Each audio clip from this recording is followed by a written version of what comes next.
Welcome everybody to another webinar where we're going to discuss strategies to face coronavirus. So we've been doing this now for, this is our 7th week.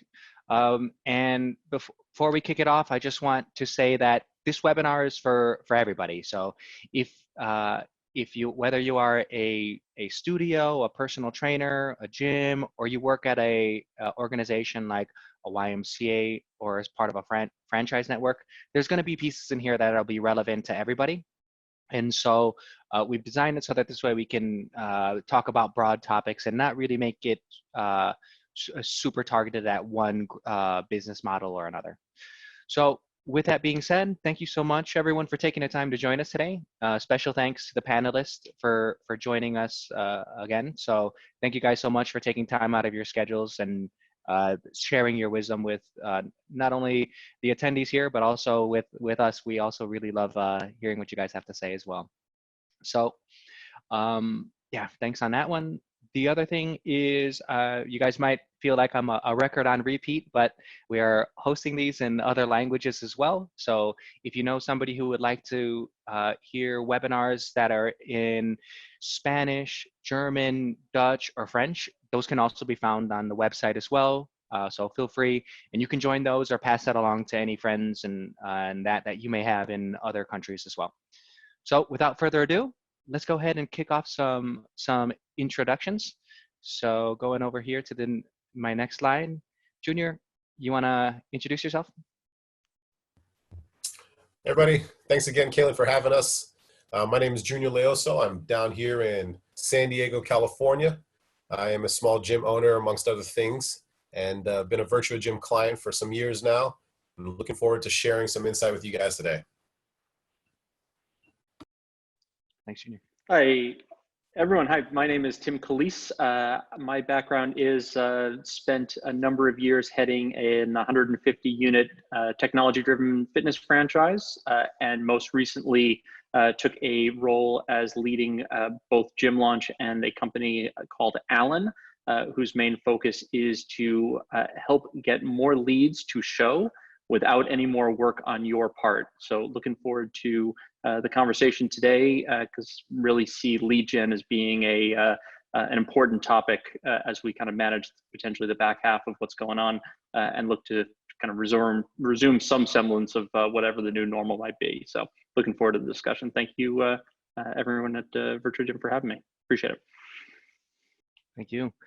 And then hi everybody, my name's Kalen. I'm the head of the US market here for Virtuagym. And we are also joined by one other from our team, unsung hero on this one, so you guys can see him there as well, Derek. Want to go ahead and introduce yourself as well? Yeah, so I'm Derek. I'm the Director of Corporate Wellness at Virtuagym. I'll mostly be taking a back seat, but I'll really be navigating through your guys' chats and questions and hopefully bringing up some of the important ones for the panelists. Awesome. All righty, guys. So as far as the agenda for today, what we're going to be discussing is first kicking off with what we've been seeing here in the marketplace. So from the conversations that we've been having from Virtuagym with customers as well as prospects. So we've seen some trends over the last few weeks that we wanted to share. And then additionally, just open it up to a expert panel discussion so that we can discuss the competitive landscape that we see evolving over the time now that we're multiple weeks into COVID-19. And then additionally, talking about the role of technology during this time as well. And I have Q&A in here at the end, but feel free and throw in the questions throughout the entire presentation. Don't feel like you have to hold on to those until the very end. Like we said earlier, put those in the question and answer section, and we'll be happy to incorporate those throughout the dialogue as well. This piece here is just also, if we don't get to any questions throughout the presentation, we'll also have a spot reserved at the end where we can hit some additional questions during that time that maybe weren't answered. So jumping into it, what we want to share from our side is something a little bit specific to Virtuagym, but what we thought would be really valuable to share with the audience today so that you can also reflect on it as well for how it represents maybe your business and where you stand, as well as how you might also be able to look at your competition. So What do I mean? So as you can see here from the title, it says from verticals to attitudes. And so here at Virtuagym, we have a lot of conversations with uh, a lot of different businesses and that are in the fitness space. And in order to be able to train our teams, which not everybody is a fitness professional. Some are just enthusiasts. Others, it's a brand new area for them. And so when we're having we have hundreds of conversations and meetings every single day with operators, and this is either can be a gym, a YMCA, a personal trainer, class-based studio, you name it. And so what we need to do is we need to try and find the most effective way in order to make sure that our team is able to have the highest value conversations with all of you.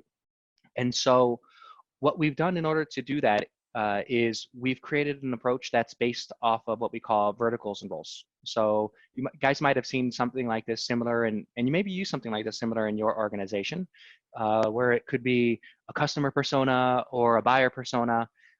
This is essentially that same process for us. So two things that we typically start with is what vertical or what business model does an organization have? So are they a PT studio? Are they a class studio? Maybe their boutique have a little bit of a hybrid. Are they a mom and pop gym? And this can go on to athletic clubs, franchisees, a franchisor, etc. So once we have that piece of information, the next thing that's important for us to know is what's the role of the person within the organization. So as you can see here, in order of hierarchy, you have the wife at the top, CEO, owner, manager, PT director, and it goes on, right? So once we have these things, then we can create models for our team so that this way they're able to have the highest value conversation with a business owner in the most flexible way possible. So that's what we use here in order to be able to prepare our team so that they can have these conversations. So unfortunately, this model hasn't been as effective during this time. And that's because you guys are all looking at the market entirely differently from what we've seen. So in the last few weeks, we had to create another way in order to make sure that the conversations that we're having with these organizations are actually providing value to their businesses. So how have we done that? As you guys can see from the title, we've taken a switch from verticals to attitudes because it's simply this old model isn't enough anymore. So why am I bringing this up now with you guys and sharing a little bit about the way that we look at the world? So for two reasons. One is we wanted to share this new model so that this way you can take a chance in order to reflect on it and see how have I maybe been looking at circumstances, and additionally use it as a lens in order to look at your competition. So how do I think my competition is situated during this time? And is there an opportunity for me in order to take advantage of the difference between how we both view the world during this time? So without further ado, the way that we did it is we looked at it based off of two different criteria. One is about optimism, and the other is about the business's proactiveness during this time. So we put that on a quadrant so that this way we can show you guys what that approach looks like. So first, let me give you guys a little bit of a definition as far as what we mean by these terms. So by optimism, what we mean with this is how afraid are they of coronavirus? How long do they think is it going to go on for? So do they think it's going to finish next week? Do they think it might go on next year? And how resilient is their business and business model during this? And then the next one is proactiveness. So this one here is, how entrepreneurial, that's a tough word today, are they during this time? Do they see themselves moving into the online space or other business models? Are they absorbing competition? Are they being more proactive as well during this time? So those are the two definitions. So like I said, we put this on a spectrum. So on the y-axis going up and down, you have the proactiveness. So if they're not very proactive, that's on the bottom. But if they're super proactive and doing a lot, that's up on top. And then on the bottom, you have optimism. So do they think that this is going to be short term and not really have an impact? That'll be closer to the left. Or, I'm sorry, I misspoke. That's on the right. And then, or are they fearful of this? And do they think that this is going to be something that is impacting their business? So they're less optimistic. That's on the left. So as far as shedding a little bit of light on these quadrants.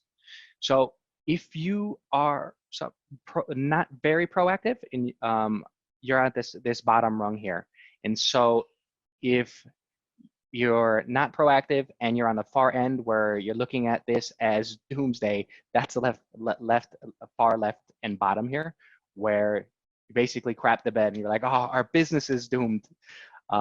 Moving over a little bit to the right then, where you have a little bit more optimism, is maybe you don't know how to adapt, not sure if it's worth the effort in order to adapt during this time. And then on the far right, if you're not proactive, but you're more optimistic about the duration of how long COVID may last, and that, maybe you've looked at it and said, no big deal. We'll shut the doors for a couple weeks and we'll reopen later when everything is blown over. So that's rung one, and then additionally the different views of the optimism during that time. Moving up, so a little bit more proactiveness. You have on the far left side, where you're looking at it a little bit more fearful, is you need and you want to adapt more, but you're not sure how to during this time. So going over to the right, where you have a little bit more optimism about the circumstances, you might feel like I've adapted enough now. I'm happy to hold on to what I've made changes on until the changes blow over. And then on the farthest right, pretty similar to this one, I've adapted to the bare minimum. I really have no sense of urgency. This is gonna blow over here pretty soon. And so on the very high side of proactivity, now you have things that are a little bit different. So on this, if you're super proactive but fearful, then you want and are taking actions to implement new business models potentially in order to be able to compete in this new potentially long-lasting world. Over to the right, a little less so. You feel fine regardless of the circumstances, but it could be a good opportunity to expand. And then lastly, on the far right is, yeah, it doesn't really matter if this blows over or not. I think my business is going to make money in the situation regardless of wherever we're at. So that sets up a little bit of how we're kind of looking at the world now, so that this way we can have the conversations. During this time, we're gonna shoot out of the poll, but before we do so, a little bit of an explanation as far as what this looks like. So the poll is gonna have a couple numbers in there, 1 through 9, and so this is number 1. Moving over is number 2. This one here is number 3, and then like a phone, 4, 5, 6, and then 7, 8, 9. So we're going to send it out to all of the people here today, so that this way you can take a little bit of time in order to reflect, answer where you think that you might be in as far as what quadrant you're in. We're going to wait for those to come through, and while we're waiting on that poll in order to come through, and gonna go ahead and just gonna zoom out and just discuss this as well with our panelists. So Junior, when you kind of take a look at this model here, what is it, how do you personally take a look at, maybe reflecting on yourself, what situation you might be in? This is like me from 6 a.m. till 10 p.m. and every day. That's like the whole thing. I like that. I have my coffee right around the moment. And then by the end of the day, I'm like, yeah, I'm the king. I figured all this stuff out. No big deal. And then it cycles again every day. But no, seriously, I think that hopefully we're all up on my top ring, for the people that have taken the opportunity to get on here and take time out of their day to listen in and learn. Probably I'd assume most people are there. I know I am. I was very optimistic from the beginning. It's a nature, part of the nature of the business, I guess, and the people that are involved in this business. Also, we felt very comfortable from the beginning with the software and the capabilities of the software to help us make that transition. So yeah, as a whole, we're always optimistic, right? But we pretend like it's going to be trouble forever so that you're steadily preparing for everything. And I think that's an important factor for people to realize. It's one thing to be hopeful, but it's another thing to be prepared and make sure that you've got your systems in place, which can start every day. And it could be a daily process depending on the size of your company. Mhm. How about, if you kind of take this same model and reflect on maybe what some of the competition is doing in your area? What are you seeing with competition? Right now, I'm in a very unique city. San Diego, California might have more fitness centers than just about everywhere else in the country, besides maybe Seattle, which is kind of ironic. But so the competition here is stiff. I mean, it's big time here, and I really do believe, and on our social media discussions with local coaches and trainers here, I've been saying since the beginning, the cream's going to rise to the top for sure. And I don't mean that in a negative way for people that are going to miss the boat, but I do realize that times are changing, especially for guys like me who I was not a social media head. I did not really put a lot of my efforts there. So this is going to force a lot of people to adapt, which is a good thing.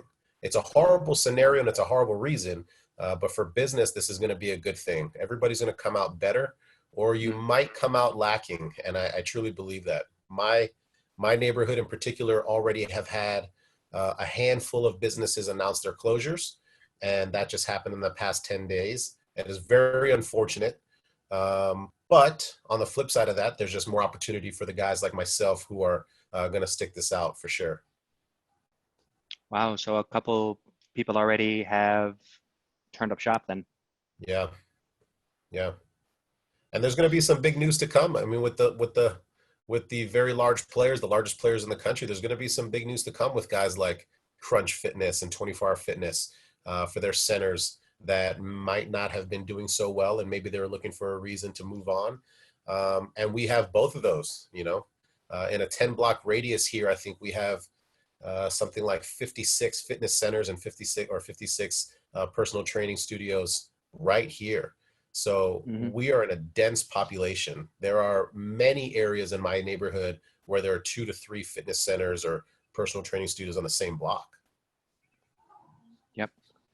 So as far as, what types of businesses that you think are going to be succeeding during this time, what do you think is going to be that differentiating factor that's going to make that cream rise to the top? Twofold. We've talked about this in the previous webinars.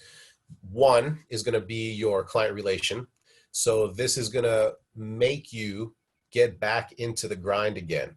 The reason we're in this business, or probably have been successful in this business previously, is because it's a people business. Good coaches have good relationships with their clients. They have really good relationships with their staff. And this is going to make that even more necessary. I think from a bird's eye view, if you look at the companies that are struggling, almost always are the guys that have a very weak link relationship to their clientele and their staff. Some personal training studios that have, contracted personal trainers, they're all 1099 trainers. They're starting to break up and disperse because there's really nothing gelling those guys together. Mm-hmm. The second thing is whether or not you utilize and adapt to today's technology. We have to swallow the pill that you need to be online at this point. Obviously, Virtuagym has allowed everybody on this call, just about, including myself, to do that very easily in the sense that we could still manage, control, create memberships and create training and monitor that from our cell phones and laptops. So those two things have to be a must. If there was ever a thing that people can take away from my perspective on these calls, is to get back on your phone. Get back on your phone and call your people. Do not send them generic text messages. Do not just leave it up to your social media post of the day. Get on the horn. Call 20, 30 people a day.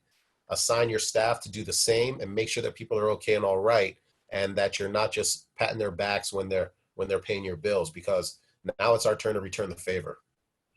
Yep. Yeah.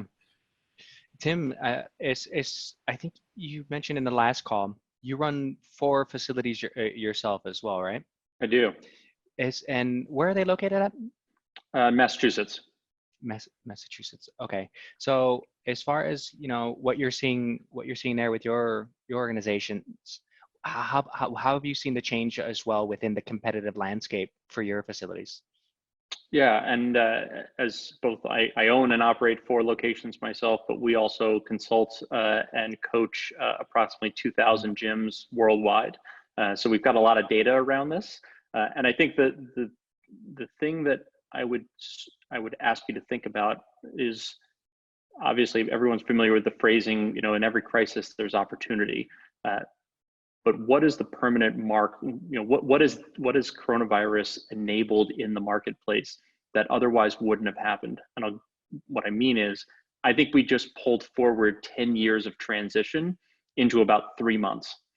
Because if you look at kind of buying behavior today is about personalization, customization, convenience, things along those lines. And I think we're going to see the equivalent of the transition almost around like when we went to Blockbuster to Netflix. People value convenience, they value loyalty and specificity and things like that. So, what we're seeing is we advocate. I don't think online coaching or online engagement is going to go away anytime soon. I think there's going to be a reversion back to, there are people that are kind of banging the doors down, waiting to get back in. But we're seeing kind of the indelible mark of, I really like that one-on-one kind of reach outs that I was getting. And for someone who might be used to, a small or large group kind of coaching scene, one-on-one support, I think, is going to continue to build. And I think as coaches and folks that are aligned around an outcome for our clients, I think that will not go away quickly. So you kind of have to kind of take apart the idea of, what does fulfillment look like? Kind of what do the workouts look like? And then that might be able to be done in a group, and for those that have a physical facility. But I think the one-on-one kind of treatment and focus, I think, is going to remain going forward. And then from a business perspective, I think there's a lot of folks that we've spoken to that were equating success to revenue, not success to income. And so we've seen a number of folks who are running they had a $15,000 a month rent for a 10,000 square foot facility, which all of a sudden shut down. They might have been able to retain 2/3 of their members, their clients. The high cost goes away. They might have a slight reduction in revenue, but their income just went through the roof.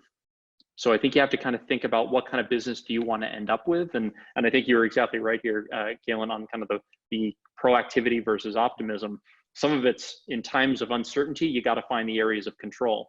And in that, how do you want to deliver value going forward? And what do you think people will value going forward? And think about those things rather than the marketplace kind of dictating what that might be. Yeah, so great points.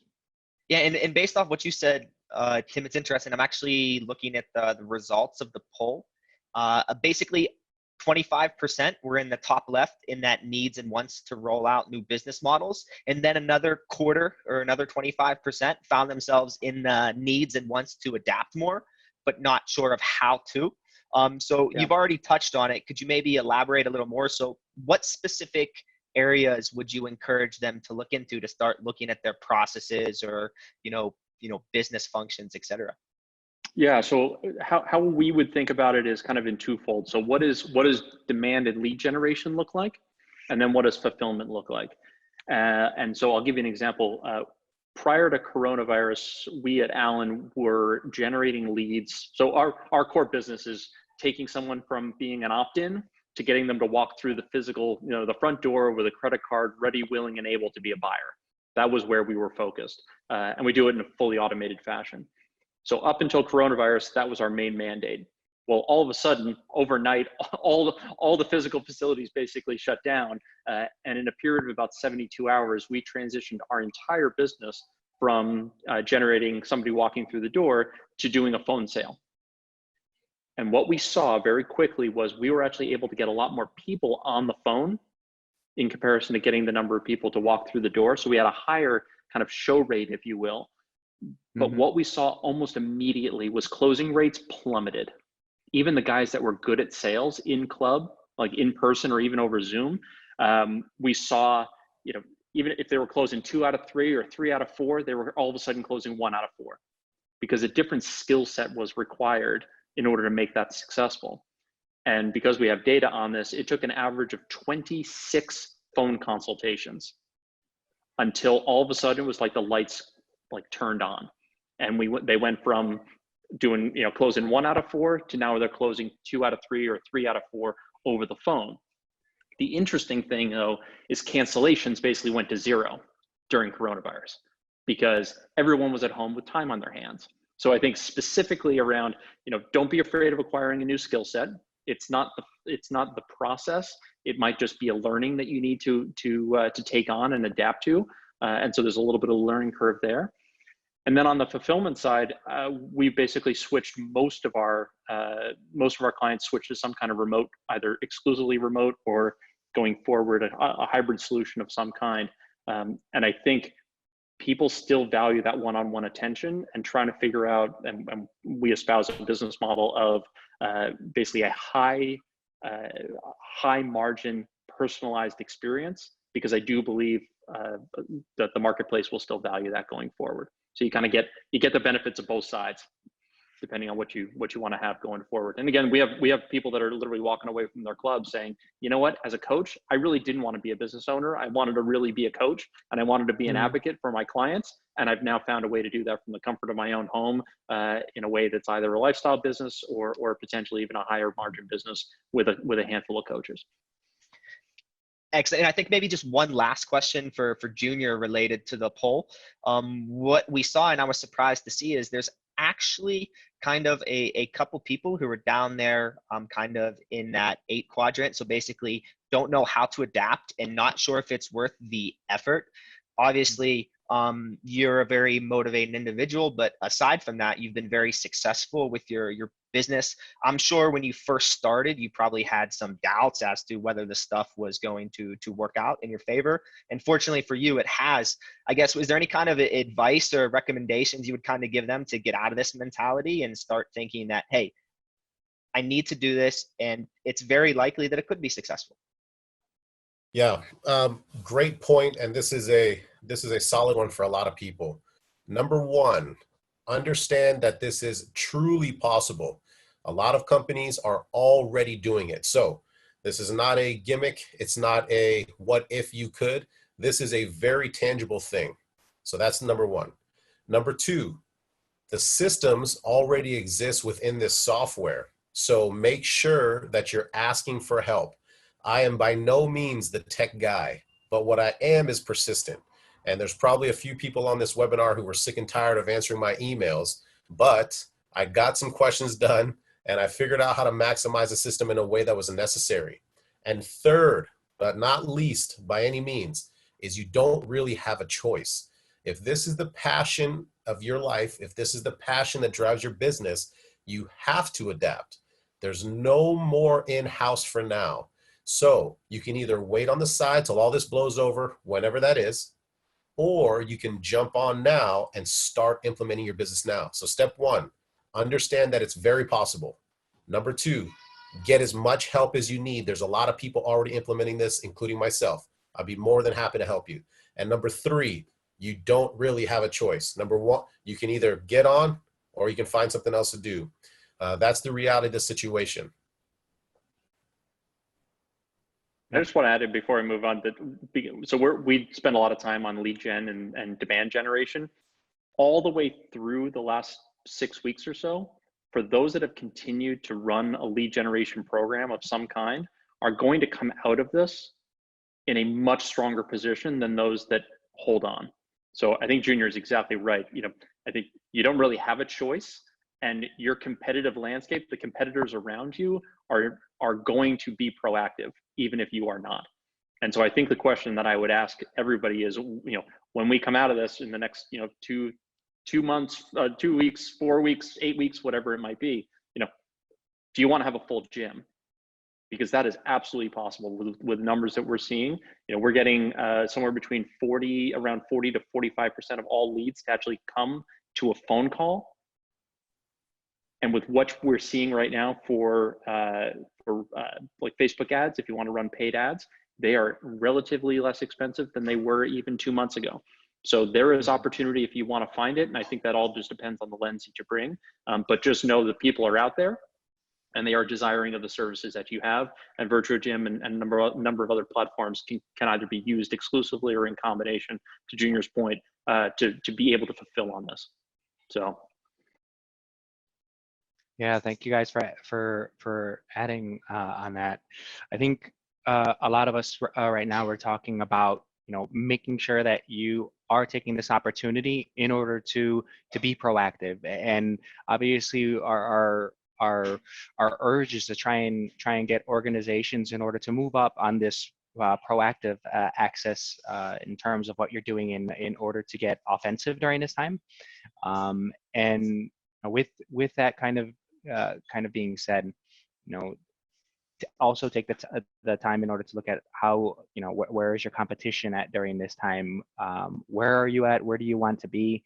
What we've seen, you know, what we've seen here is that there is a difference in terms of, you know, what these customers are have in place in terms of their business based off of their proactivity. So as you start to go up, some organizations are just sitting there with the same business models, waiting for this to blow over. But as you start to go up that proactivity section, you know, others have adapted, you know, so they've changed the function of how they're engaging with their members, and then have switched that over to a more technology forward way in order to make sure that their members and their personal training clients are still getting the same service, but we're just changing where that's happening. And then even higher on that proactivity is, I'm going beyond that, and I'm going, and this has opened my eyes in order to see that there's other business models that would take advantage of the same exact skills and value that my brand is offering to clients, but I can also make money on this outside of a traditional in-facility membership. So those are some of the things that we are seeing. I'm just getting a little note here that this poll that popped up is actually blocking the screen. Sorry about that, everybody. So what we did as well is, you know, just to kind of drive this home, is we threw this on the timeline. This is all about making sure that we're adapting our businesses and adapting to circumstances that are around. So in the beginning, there was shock. You know, everybody, you know, was realizing that, oh man, we're going to have to potentially shut the doors and stop our business. And you had people who went and they adapted. They either froze and their memberships or started offering different services in order to make sure that they're engaging. Don't stop here. We urge you guys not to stop here. Use this moment in order to adapt again, so that this way you can compete. And so differentiating by offering flexible packages as well, whether it is hybrid models of in-person and online training, or out and out online for people who may not have that ability in order to come to your facility because of geographic restriction. The point is that, you know, as a wise man once said, it's not the strongest of species that survive, or most intelligent, but the people who are willing to adapt and to change during these times. So I'm going to pause here for just a sec as well. Derek, I'm not monitoring the questions right now because I don't want to make sure that this screen gets blocked out. Any questions at this point that came up? Yeah, I think one that could be important to be brought up at the moment, and I think it's maybe we'll start with Tim, your feedback first, but Junior obviously happy to add on as well. Basically, they specifically made the decision at their company to actually turn off paid advertising because they didn't think that it was appropriate, given that their centers are closed, is the scenario you had mentioned, to continue to kind of pay that advertising and promote it. So did you have a recommendation on kind of when to turn the ads back on? And I guess it comes back into being proactive and trying to identify, you know, when's the right time to retarget them. Sure. So a couple of things. So the first is like post 2008, and this was actually something that came up on an earlier webinar. In 2008, what we saw was, even though the economy obviously was much softer than it had been prior, cancellations of memberships actually was fairly muted. And the number one reason why people talked about why they kept their memberships to either a personal training facility, small group training, or even community-based large group concept was because in the backdrop of uncertainty and chaos, they felt like it was something that was in their control. And we're seeing something very similar right now. Clearly, there's been financial impacts across the board, but we are seeing average front-end cash of about $110 to $120 down, with an average contract value typically of somewhere in the neighborhood of $2,500 to $2,000 per year for a long-term like continuity EFT type membership. So the reason why I mention those numbers is because our clients and even us, the 4 clubs that we have, obviously have had some impact over the last couple of months. But if you can run advertising and get your money back immediately, it will continue to help fuel the next round of growth. Now, your point is really well taken. I think it was Amy, around kind of the sensitivity of it. Like, the world is crumbling around you. How dare us, go out and advertise for positivity?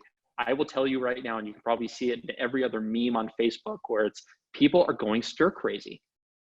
And we have chosen to take a definition of health and wellness and coaching to be not just physical, but also what else are you doing? And people their ears are loud. They are looking for leadership. So you can absolutely, and it doesn't have to be aggressive, but what we are seeing is everything, and quite actually on that point, fear-based advertising doesn't work anymore. It worked for about the first 3 weeks because nobody knew what was going on. And I can tell you in hard numbers, don't run fear-based advertising right now, because the world is not ending. People are actually feeling much better now and more optimistic now than they were even 2 or 3 weeks ago. So it has to be positive. Who do you want to be when you come out of this? We actually trademarked the quarantine 15. Do you want to be the person like the freshman 10 or 5 or whatever it is? Do you want to be the person that comes out of this with every excuse? Or do you want to be the person that comes out of this knowing, you know what, despite everything else, this is what I chose to do? And again, obviously it helps with conversion in the short term if you have the ability to fulfill immediately rather than trying to sell for some unknown future date. But if you have some way to absolutely fulfill some kind of either workout program at home via, like a Virtuagym, or, one-on-one support, the number of people that we have had. So in our clubs, we actually started like a coffee hour every day. And we did it just because people were missing talking to each other. And it became the most popular hour of the day, just because our members who they needed camaraderie. So what value do we bring? We were a connector in that case. And people were paying for the right to be on those calls. So I don't take too narrow of a view of what value you can deliver. People are out there in need and saying, this is who we are. We're taking a leadership position. Everybody else is kind of quaking in their boots, huddled at home. We're here for you. And we know, in times like this, you might need someone to look to. We've got the program for you. We're the person to trust, et cetera, et cetera. And it does establish you as a leader in the marketplace, without a doubt, because everybody else has gone silent. And piggyback off of that, and I think, Junior, I'd like to get your addition to that. But the other question that comes into this, and I've had the pleasure of hearing you speak on previous webinars as well, so I already know a little bit about it, but I think it would be beneficial for others. So specifically related to what Tim has mentioned and the questions that are coming up, we know that this is potentially a short-term period, but we don't know how long it will be. So what have you done with your memberships, and maybe recommendations you have for maybe memberships that are a month long, 3 months long, given the uncertainty at the moment? Yes. First off, Tim nailed it when he said, don't be too narrow-minded in your approach. For a lot of coaches, and I'm just going to use a general guy, if you're just if you're a one-lane guy and that's how you make your living, for example, if you're a strength coach for high-level athletes and you live with barbells, right now that's going to be a very tough gig to run. This is a great time to maintain the clients you have and expand your education. Get online, learn how to do something else, how to sprinkle in a better technique, another level of coaching. So please take heed to that, because that's a massive one. Don't be too narrow-minded in your approach. Secondly, for the question about what would you do with the short-term and long-term memberships, there are definitely options. If a lot of you guys out there like myself have a smaller training studio or a mid-sized gym, chances are you know probably 100% of all of your clients, or you should know 100% of your clients. There are many of those guys who go to that gym because of you and because of the staff that you represent and have helped put together. You've got some options here to get your cash flow back up and running. One of the options that we implemented was giving a discount for prepaid memberships for the remainder of the year. So let's say for easy numbers, your membership was $100 a month. What we did is we put out a blanket offer for anybody that wanted to do prepayments for the rest of the year and offered a 10, 12, 15% discount. And there were a lot of people who were in love with that idea because they never had plans on leaving ever. So of course they took the discount. Secondly, the people with the short-term memberships, we're going to give them a couple of options.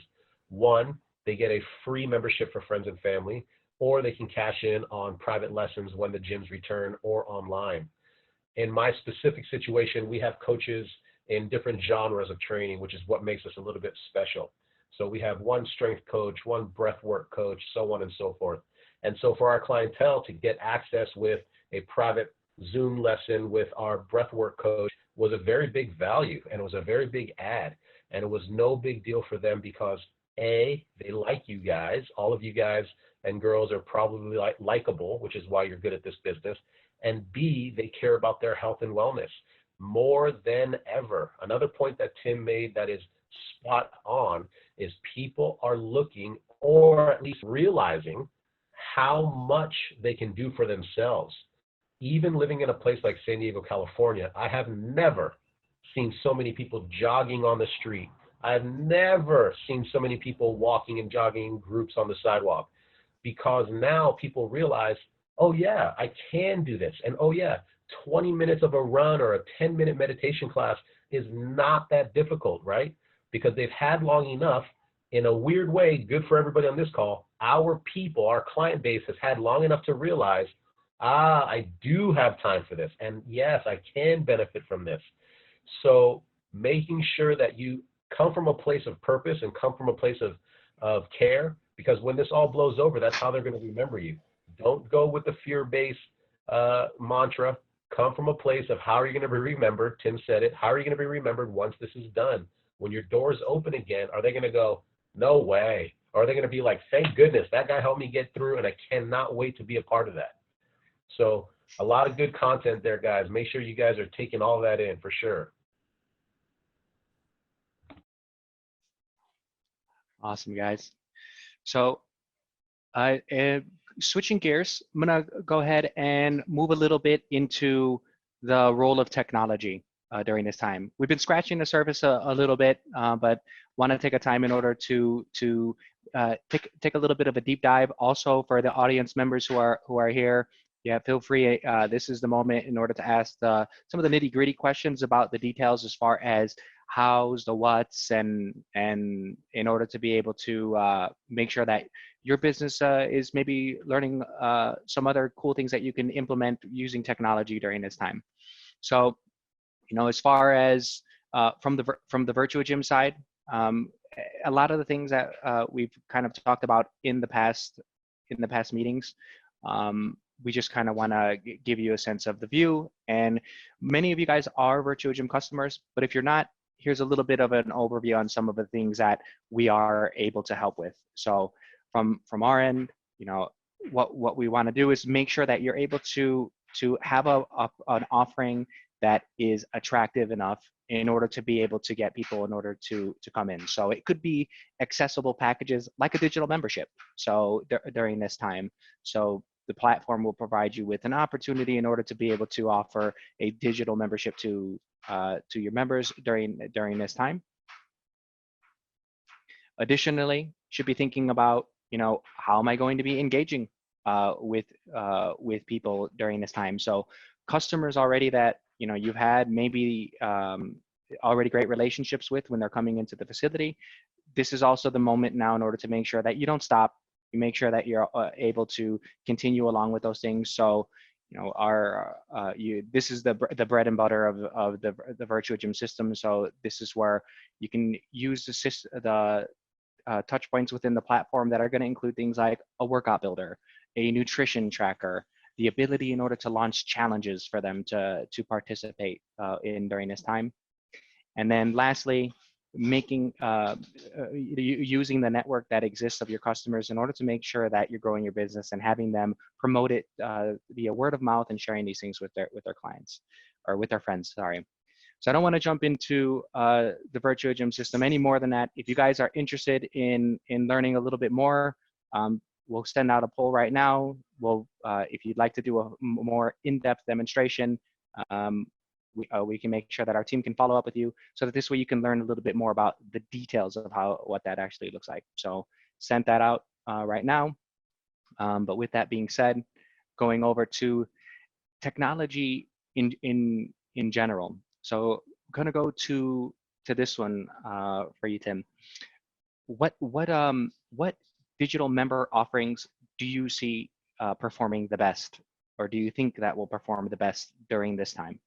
So this could be things like maybe a $10 membership in order for lead gen, or it could be higher price training. We're seeing a lot of different ideas for as far as how to structure an offering from our clients. So some people will go in the route where I just want to make it very cheap, make it easy for people in order to learn about my business. And we also have people who are on the other extreme where they have a philosophy that, I want to make sure that I'm still getting the same bang for my buck if I'm going to be using this as a personal training tool and still investing the same amount of hours. So they'll go with high price points, 100, 200, sometimes more. Sure. So a couple of things. So the first is just kind of a language clarification, which is we're not planning anything for right now. We believe right now is going to be the new now. It's not going to be like somebody flips a switch and go, oh, okay, that was fun to be at home, but now let me get back to the way things used to be. We believe that there's going to be a longer tail to this. So as far as structuring, I think you have to have a value ladder, which covers as many people as you can.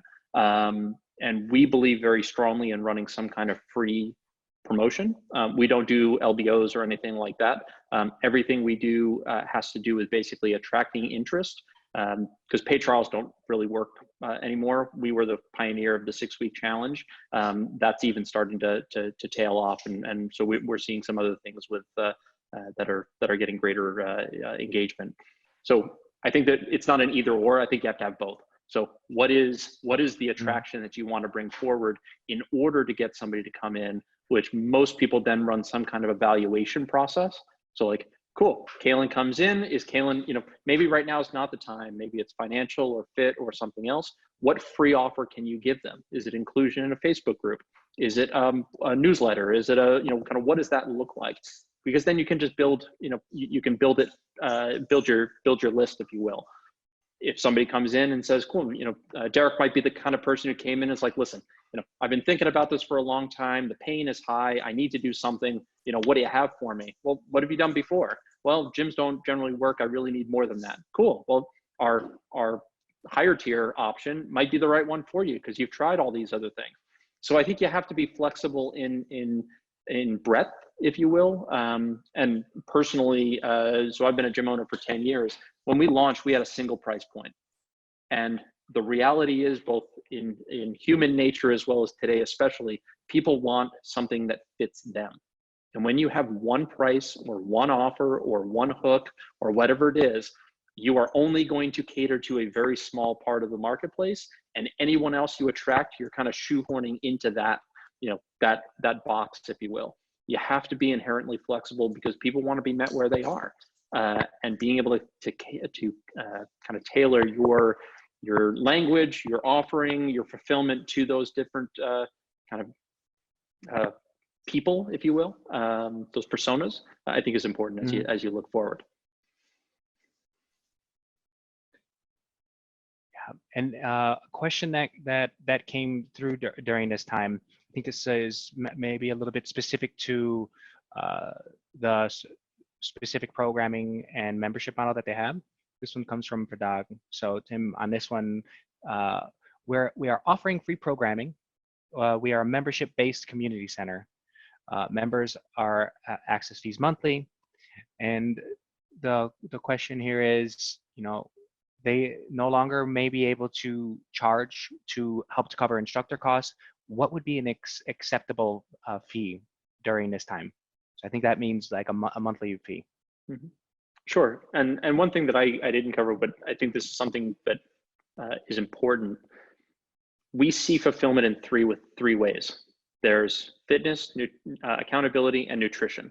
And we believe that you have to touch on all three of those. Even if you can't do them all yourself, you need to still speak to them, because those are the three legs of the stool that we believe you need to have to be successful. So to answer the question, you can always have kind of a free offering, but then what else is there? So maybe the free offering includes access to a general Facebook group where you put general information in, but then you can have your VIP group.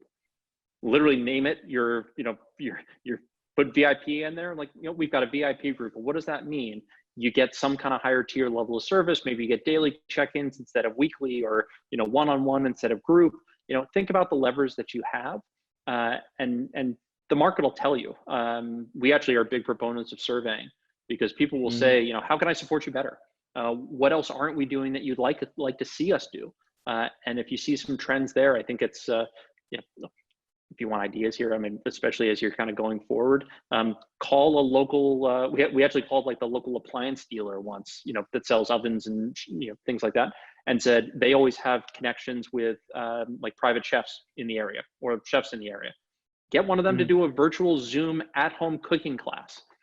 I'm just, we did it live, but you can do it. Like, think about things that might be kind of experience-based, whatever you can put together. But I think that people are always looking for kind of what else is there. And you, again, have a couple of different tiers. Doesn't have to be crazy. If you're just trying to cover your costs and things like that, you can price it at, like even $10 to $20 a week or something like that, and depends on the value stack you put together. Yeah, we've actually been getting that question a lot, and so I don't want to speak for you, Pradag, on as far as where the question kind of came from. So correct us if I'm wrong. Go ahead and throw it in the chat, so maybe we can clarify. But in the conversations that we've been having with some clients and prospective clients about the pricing, is they're nervous because they see a lot of these free offerings that are being put out there and flooding the community, and so there's a bit of fear as far as, am I going to be able to get away with charging anything for this? Because I mean, everybody's putting something out there, and it's for free. Yeah, so a couple of things. I mean, Junior, I'm curious your thoughts on this as well. But from our perspective, you have to think about the things that are commoditized right now. If you do a Google search for online workout, lots of places have also provided things complimentary during this period of time. So if you can't, what can you compete on?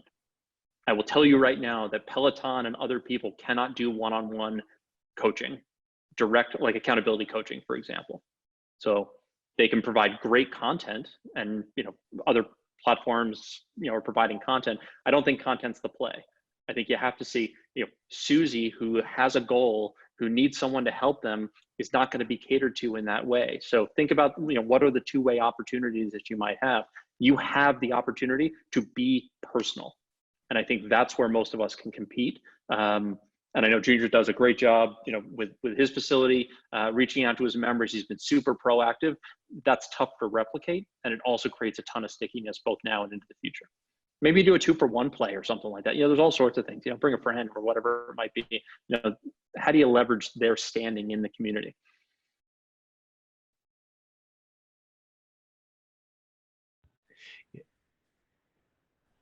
Yeah. Yeah, those are great points. The reality of the the free or the cheap or the whatever's happening on social media, I always believe is a good thing. The more that I see competition out there, or the more that I see people trying to get into our field, the more I realize we're in the right place. If you show me any business that has a ton of competition, I'll show you a few businesses that are very, very successful. And that is the bottom line. Having said that, we're not competing in content, guys. For every guy who's out of work right now, construction worker or waiter, server, bartender who now is flipping around dumbbells in their front yard, let them do that. We are not selling content, right? When a guy comes to the gym and he says, man, I want to get in the best shape of my life and I used to do this, that, and the other, what he's really coming to you for, he's coming to you for the guidance so he doesn't mess it up. He's coming because he doesn't know all of the answers, right? Google has been giving away free workouts for 10 years, and many guys are doing that. That is not what we're competing against. So the reality, again, what we keep talking about is you have to get back to work. You've got to get on the horn. You've got to service your clients. You've got to monitor progress. You've got to build out macronutrition plans, and you have to hold them accountable.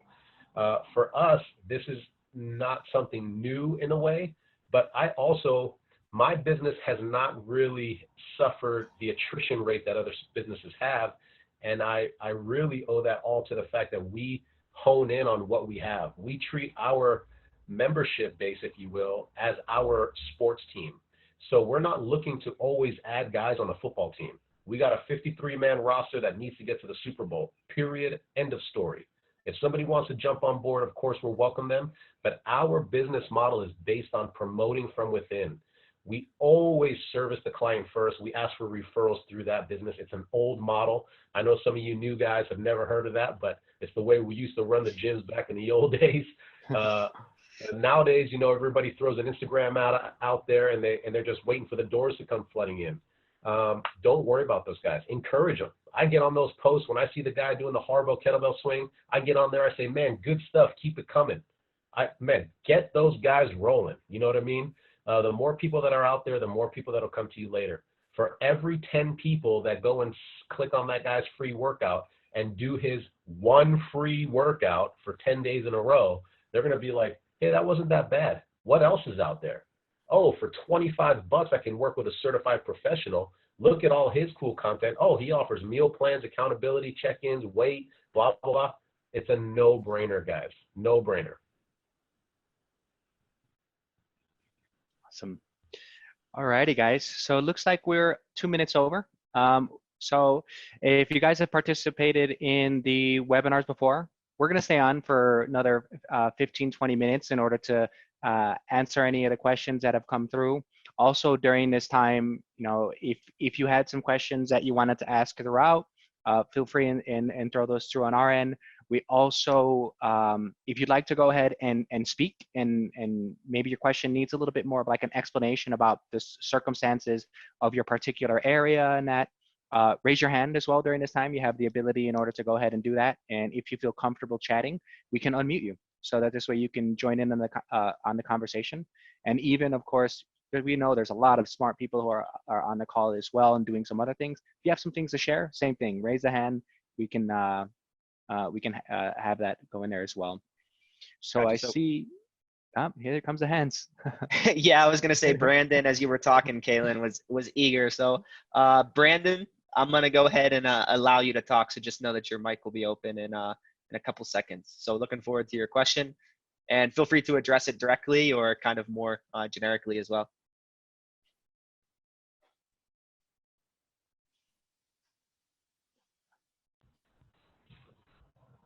Yeah, you're good, Brandon. We good? Yes, sir.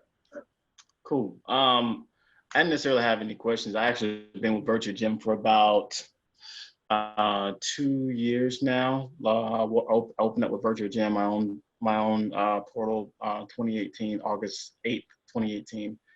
And I'm still just scratching the surface of what Virtuagym offers. Virtuagym can run anything between, just something simply online to an entire gym if it wants to. And it's constantly evolving.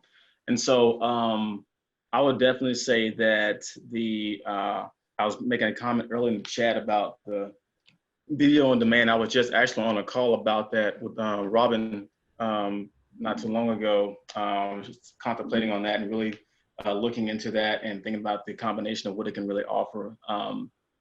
Between that and basically, like you mentioned earlier, checking in on clients, offering, still staying personal, is really untouchable. I have really, my gym that I was working in actually shut down due to this situation, of course. But, you know, my clients were still like, well, what do we do? I said, well, come on, I can still take care of you. And Virtuagym made that very easy to be able to do. And you can really, it's kind of almost impossible. Like you said earlier, I forgot his name, Junior. If it's something you want to do, you don't have a choice. Otherwise, you're gonna sit at home, try to wait this thing out, and be broke and not pay because people still want their rent. I mean, my landlord is like, look, you can break it up, but you still owe us rent. so you can sit back and, like, if this is what you want to do, I mean, you're gonna have to, like Junior said, adapt. You know, as they say in one branch of the military, I think it's the I want to say it's the Marines, adapt and overcome. So again, this is like, I'm all for this. I have not missed a beat, honestly, because I was able to transfer my clients over into this and offer them the platform that I've had with Virtuagym for the longest. So I definitely will push this on anyone that seems that are on the edge and not sure what to do. Definitely, I mean, it's again, that's where what's his name? He just said it about being personal. I have clients all the time, or I've had people in the past go, well, I can get on the internet and just look up free workouts. I mean, why would I pay for that? I said, because it's not personal. I said, you can, but what happens when it's not catered to you? I said, this shuts everybody down when I say this. I said, I've never charged a person for one exercise at all. I never have. I don't charge for exercise. That stuff is free. I charge you for my programming, period. Mm-hmm. That's what the magic is. That's where I charge you for. I charge you for programming. I can't charge you for exercises because you can go to your room right now and do push-ups for free. I ain't gonna charge you for that. But if I say we're gonna structure it now, we're gonna work on some eccentrics today. We're gonna work on some negatives. We're gonna work on actually doing some plyos today. Now I'm charging you for my programming, but I ain't charging you for exercises. So yeah, you're right. It is, exercises are free. You are absolutely correct, but my programming is not. But it's personal because you can go YouTube, Pinterest, all you want to, and that's fine. Do the little 8,000 squats a day challenge. That's cool, whatever. When that gets bored and it's not working for you, then what? You're gonna have to do something, and that's where it's still personal. And people try to remove that personal out of personal, but it's personal. Like the guy mentioned earlier, that's a difference in what you can do versus what someone that is, like Peloton or any of those mass classes do. It's not personal. I mean, it's great. You go in there, change it up a little bit, sure, get a little camaraderie of a community. That's fine. It has its perks. It's still not personal for you specifically. So as long as you're not looking for something specifically to be done for you, I tell clients, hey, as long as you're not looking for something specific, then go for it. But if you want something specifically done, you're gonna have to cross over into personal training. That's what it is. It's personal for you. Rant's over. Yeah. Sorry guys, I'm done. No, it was great. Thank you so much for sharing. And the other thing is, I'm gonna go ahead and just put my email in here as well, so that this way, yeah, we can definitely keep in contact. There was a lot of things that I'd love to follow up on as well. So feel free to reach out to us, anybody on the team. I'm sure the panelists as well would be more than happy in order to connect, in order to help you maximize the most during this time. So appreciate you jumping on, Brandon. Thanks. All right, so next up, I think we have Elixir Executive Exercise Studio. So I'm gonna bring them in for their question now.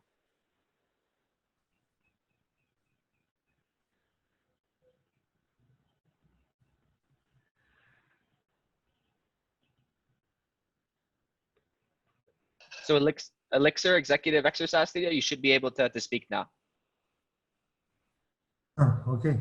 Uh, Guys, hi. My name is Alexis, and I'm the owner of Elixir Gym Network from Greece, from Thessaloniki. Oh, wow. Oh, welcome. Yes. Hi. At first, I would like to thank you about this great software that you are developing. You are developing for us. I'm almost 2 years with Virtuagym, and I'm running at this time six studios at Thessaloniki, Greece, and I'm not. Unfortunately, uh, I'm not having all the benefits from your software. This is my fault, of course.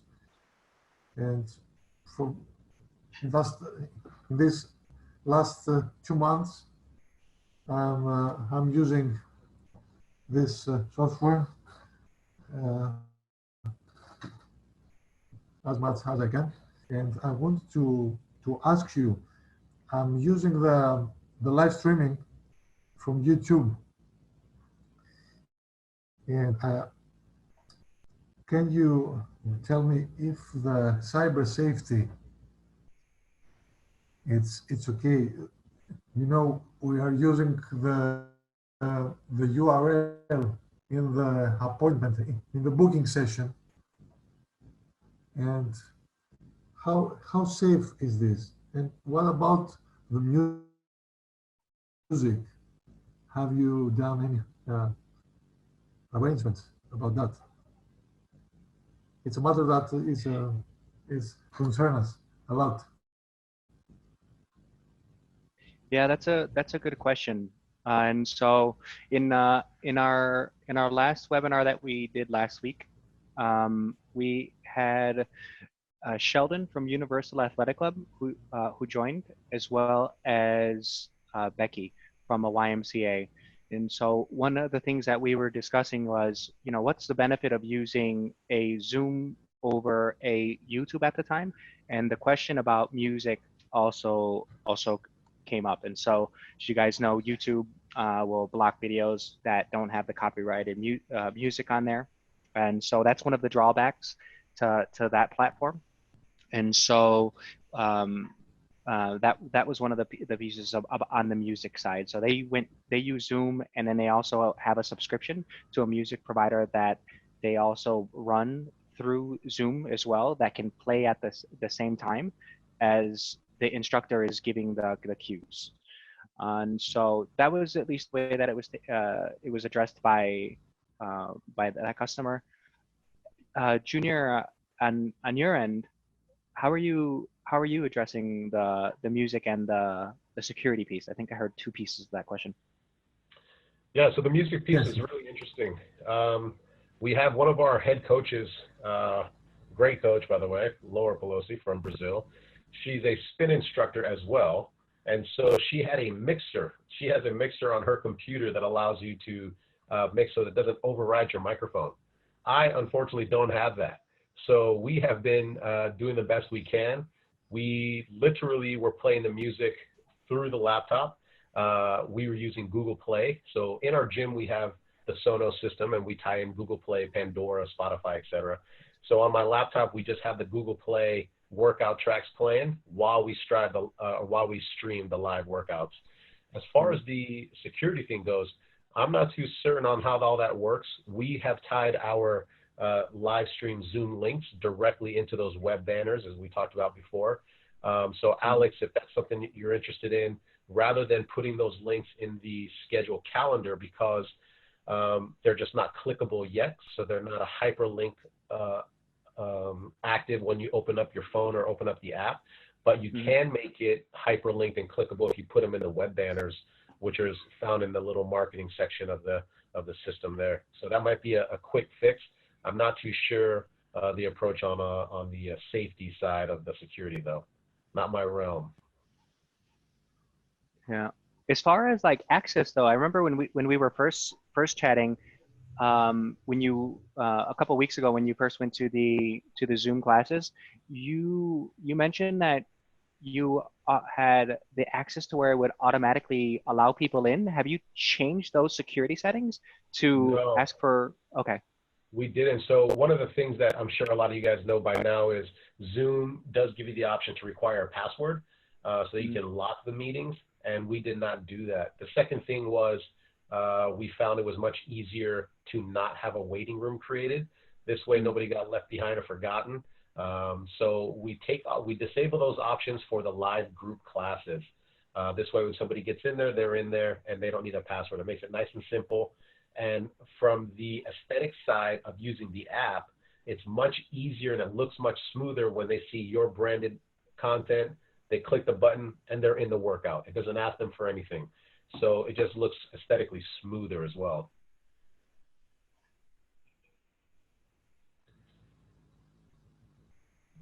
Excellent. So I would say, I believe the name was Alexis, if I'm not mistaken.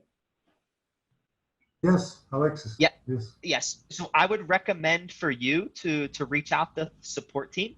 They'd be happy to show you basically to set it up how Junior has done, because one of the huge benefits that addresses your question specifically is if you're adding the link as a hyperlink and you add it shortly before the session, it's better for your security because no one had the ability to potentially publish this. So it minimized the time that people would have to access it, because we're all seeing these pranks that are being done on YouTube of college lectures, etc. The problem is they're publishing these links and potentially having recurring links. So this link's accessible maybe every Tuesday, whatever it may be, and that's the issue. So our support team would be happy to set it up, kind of how Junior had mentioned. In that way, you'll have less opportunity for them to do that. Sound good for you? Derek, thank you. If I could add two things. Now that you mentioned that, that is a perk, because in the system, you're allowed to set up a time frame of when your marketing ads are available. So for example, if we have a 10 a.m. workout, our banner is available from 9:45 to 10:15. So once that half-hour window's gone, it's over. And secondly, as a bonus for us as the gym owners or the coaches, it forces people to use your app, which is the main goal anyway. Yep.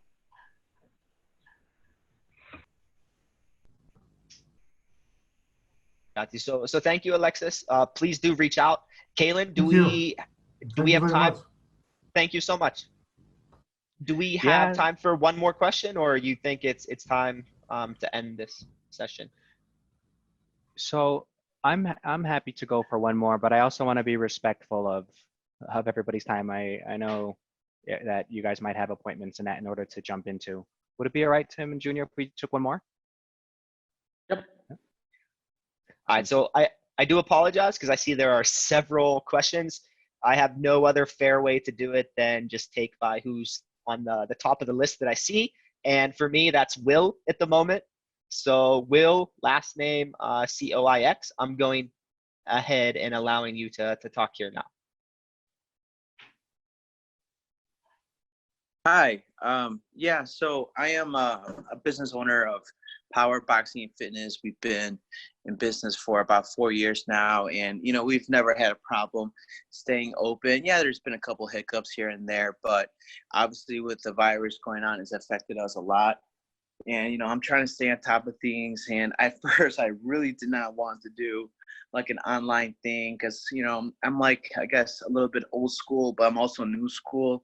And in boxing, you do need a coach to hold the mitts, to really fine tune it.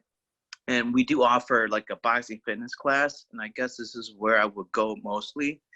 And really, my question is like, how can I develop a program so I can make all parties happy and not overwork myself and have two separate programs and try to promote two different types of things?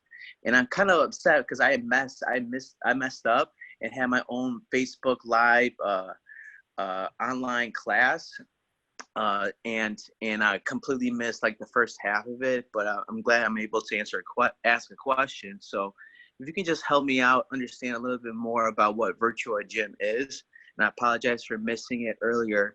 Just wanted to know like how I could help all the people who go to my gym, the boxers and the fitness community.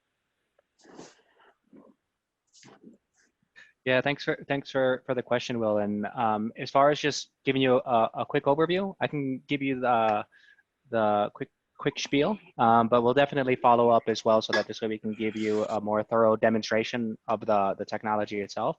But Awesome. very quickly is it's a member engagement platform, and so what we want to do is we want to help you to create as many touch points as possible with your clients, so that this way they have that connection with your brand. And so you're already doing that using using your in-person cues that you may have, so a facility walkthrough, etc. We want to add to that using technology, so that this way you're able to engage with your members 24/7, whether they're in with you in person and you're tracking their exercises, using the app itself, or maybe they're away from you. So they wake up in the morning, they have a stretching routine so they can go ahead and access right away.